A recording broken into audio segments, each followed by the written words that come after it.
സോണിയാഗാന്ധിയുടെ വസതിയുടെ gate തുറക്കപ്പെടുമോ sir? കേരളത്തിലെ സാധാരണക്കാരനായ ഒരു കോൺഗ്രസ് പ്രവർത്തകയ്ക്കോ പ്രവർത്തകനോ സർ സോണിയാഗാന്ധിയുടെ വസതിക്കുള്ളിലേക്ക് പ്രവേശനമുണ്ടോ സർ?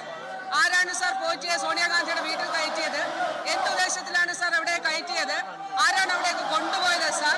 കേരളത്തിലെ സാധാരണക്കാരായ കോൺഗ്രസ് പ്രവർത്തകർക്ക് സാധിക്കാത്ത കാര്യം എങ്ങനെ പോറ്റിക്ക് സോണിയാഗാന്ധിയുടെ വീട്ടിൽ സാധിച്ചു സാർ? ഈ ഉത്തരങ്ങൾ ഇത് ചർച്ച ചെയ്യാതെ വാസ്തവത്തിൽ കേരളത്തിലെ പ്രതിപക്ഷം ഒളിച്ചോടുകയാണ് ചെയ്തത്. അടിയന്തര പ്രമേയത്തിലൂടെ ഈ വിഷയം കൊണ്ടുവരാൻ അവർക്ക് അവകാശമുണ്ടായിരുന്നല്ലോ സാർ.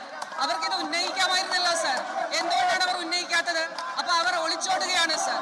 അവർ കുറ്റം ചെയ്തിരിക്കുന്നു, അവർ കളവ് ചെയ്തിരിക്കുന്നു സാർ. അവർ ഒളിച്ചോടുകയാണ്. ഇത് കേരളം കാണട്ടെ സാർ.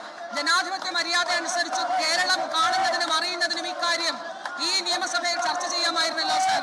അവരുടെ ഒളിച്ചോട്ടമാണ്. ധൈര്യമുണ്ടെങ്കിൽ കേരള നിയമസഭയിൽ ഇത് ചർച്ച ചെയ്യുന്നതിന് വേണ്ടിയിട്ടുള്ള അവരുടെ അവകാശത്തെ ഉപയോഗിച്ചുകൊണ്ട് ഇത് ചർച്ച ചെയ്യുന്നതിന് വേണ്ടി അവസരം തേടുകയാണ് സാർ ചെയ്യേണ്ടത്. ഇവിടെ ബഹുമാനപ്പെട്ട MLA ഉന്നയിച്ച വിഷയത്തിൽ സാർ 10ാം മാസത്തിലാണ്, ഒക്ടോബർ മാസത്തിലാണ് ചർച്ച നടന്നത്. 20ാം തീയതി ഇതിന്റെ അന്നത്തെ ചർച്ചയിൽ നമ്മൾ ആവശ്യപ്പെട്ടിരുന്നത് പ്രപ്പോസൽ നൽകണമെന്ന്. ഇന്നലെയുടെ തലേന്ന് ആ പ്രപ്പോസൽ ഗവൺമെന്റിൽ എത്തിയിട്ടുണ്ട് സാർ. ഏതാനും ദിവസങ്ങൾക്കുള്ളിൽ അത് ഗവൺമെന്റ് ഓർഡറായി തന്നെ പോകുന്നതാണ് സാർ. ലോകത്തെവിടെയായാലും ഏത് സമയത്തും 24 വാർത്തകളും ഓഗ്മെന്റഡ് റിയാലിറ്റി പാക്കേജുകളും എക്സ്പ്ലെയിനറുകളും വിശദമായി കാണാൻ ഞങ്ങളുടെ യൂട്യൂബ് ചാനൽ നിങ്ങൾക്ക് സബ്സ്ക്രൈബ് ചെയ്യാം.